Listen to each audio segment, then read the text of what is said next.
Yaoranai Maeva dans cette 9e review du groupe Goldorak Fan Club. Comment allez-vous les amis? Alors, pour cette review du mois de mars 2023, je vous présenterai 2 figurines par HL Pro qui se trouvent encore dans ce colis provenant de la France métropolitaine, commandé chez Passion Figures. Son contenu est bien protégé. J'ai hâte de tenir en main ces 2 joujoux. Les voici sous papier bulle. Encore un peu de patience. Et finalement, il y a 2 boîtes de ce même joujou. Il s'agit ici de la collection Metaltech par HL Pro et celle-ci est la 13e. Un petit tour des 2 box et on découvre une très belle illustration d'un Antherac combattant Goldorak. La différence vient que cette box est la version normale et que celle-ci est la version métallique comme indiqué sur la pastille mauve. Un petit zoom sur la box, à savoir que la collection Metaltech par HL Pro réunit tout un univers de mangas comme Les Cités d'Or, Captain Flamme, Goldorak. De ce fait, ce 13e joujou Metaltech par HL Pro ne veut pas dire que c'est le 13e robot pour la série Goldorak. Ainsi, cet Antherac nommé Gon apparaît dans l'épisode 34, le mercenaire de l'oppression. Gon est piloté par le commandant Ergastul de la planète Vestali.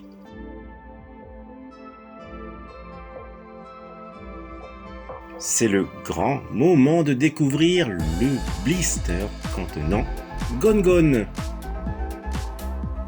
On remarque déjà qu'il n'y a pas de surplus d'accessoires.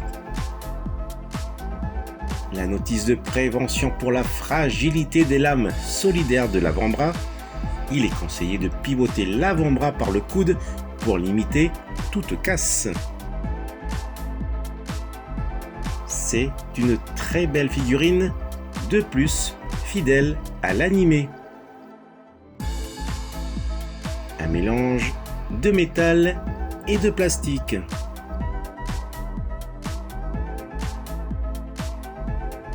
Ici, ce petit bouclier n'est autre que sa soucoupe qui se place sur cette partie de la rotule.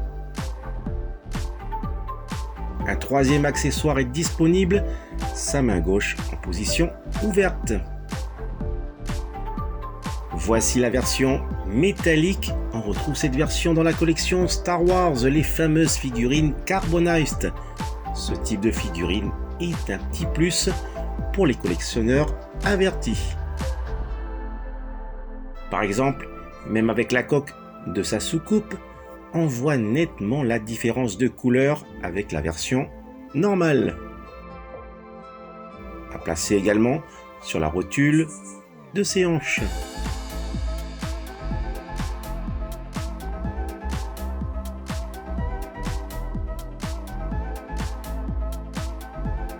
Pour en venir à la gamme Metaltech, par exemple le Metaltech 11, ce n'est autre que le Cyberlab, vaisseau du Capitaine Flamme. Ensuite, le Metaltech 12 est un monstrogoth de la série animée Goldorak. Une bien belle aubaine car 2 figurines de la série Goldorak se suivent avec les Metaltech 12 et 13.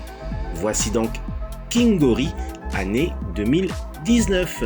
C'est une figurine limitée à 200 exemplaires pour la version avec les yeux rouges.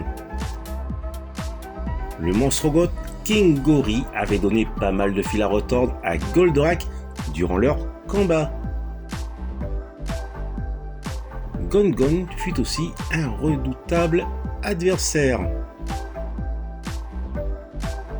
Une matière laineuse pour Kingori et voici la tête supplémentaire avec les yeux rouges pour cette version limitée.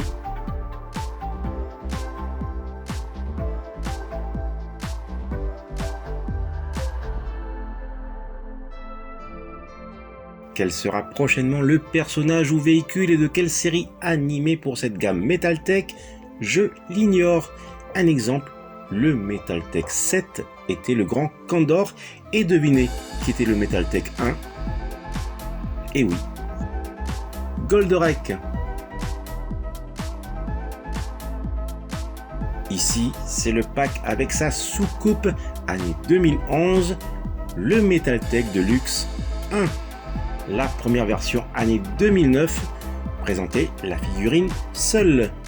Et dans ce pack est offert un accessoire de plus, à savoir une seconde tête plus petite, celle de la version année 2009 que voici.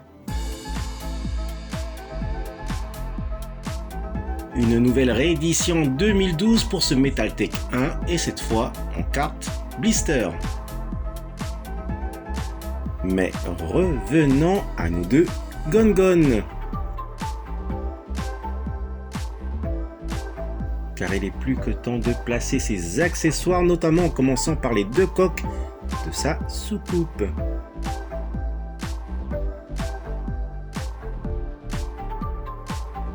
Mais avant de les placer, il faut en premier lieu séparer le corps en deux de Gon-Gon.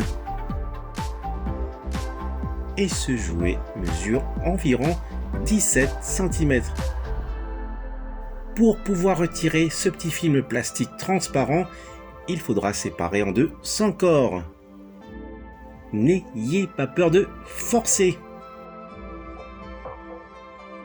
Il n'y aura pas de casse.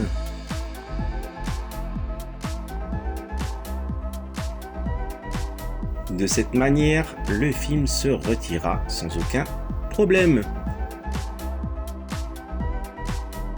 Et voilà.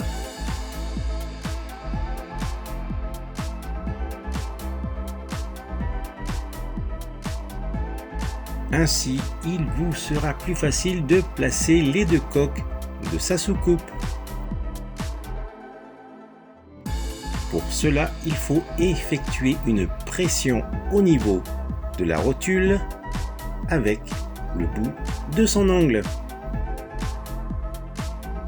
Et voilà.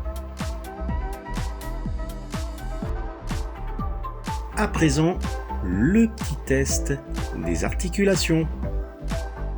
C'est vraiment bien réalisé.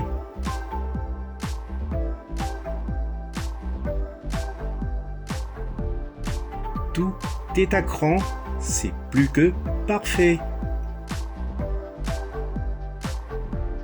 Le système à cran est très bien pour maintenir une figurine dans une position d'action.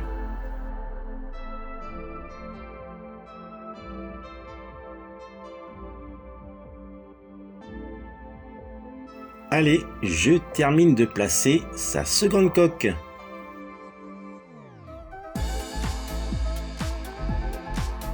Et voilà, plutôt cool.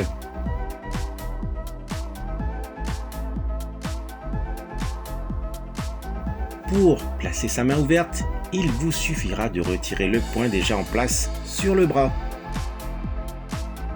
Aucune difficulté et l'échange se fait rapidement.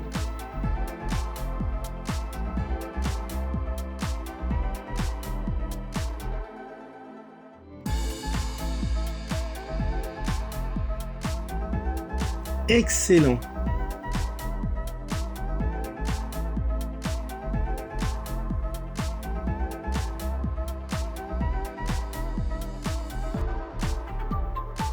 Et voici Gon-Gon Lantérac prêt à conquérir la planète Terre. Un petit tour des deux versions de Gon-Gon.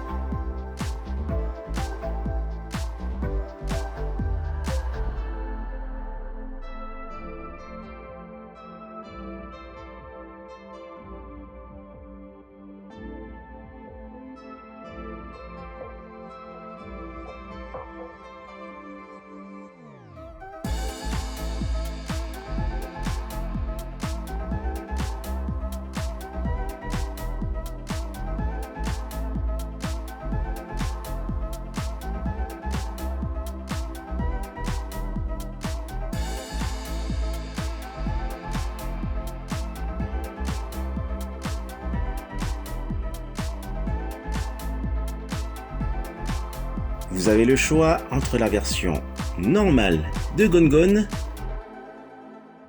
et sa version couleur métallique. Pas de surplus d'accessoires, mais l'offre d'une version métallique est plutôt cool, même si adressée aux collectionneurs passionnés. Encore merci à Passion Figures. Il faut compter 125 € la figurine.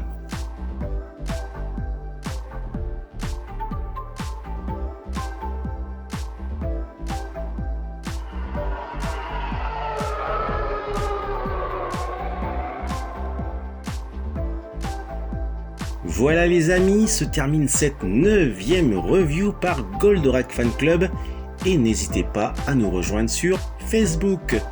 On se retrouvera au mois d'avril 2023 pour une nouvelle review. Je vous dis à bientôt et telle est la voix, celle de la collectionnite.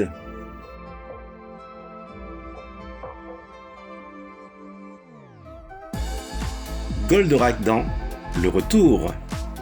Une fois près de lui, Vetogato se rend très vite compte que c'est un minuscule Goldorak et ne peut alors s'empêcher d'en rire et que finalement Goldorak n'est pas de retour. Mais Vetogato se trompe, Goldorak se dresse à son insu au centre du sens giratoire. Oh non, Fulgur!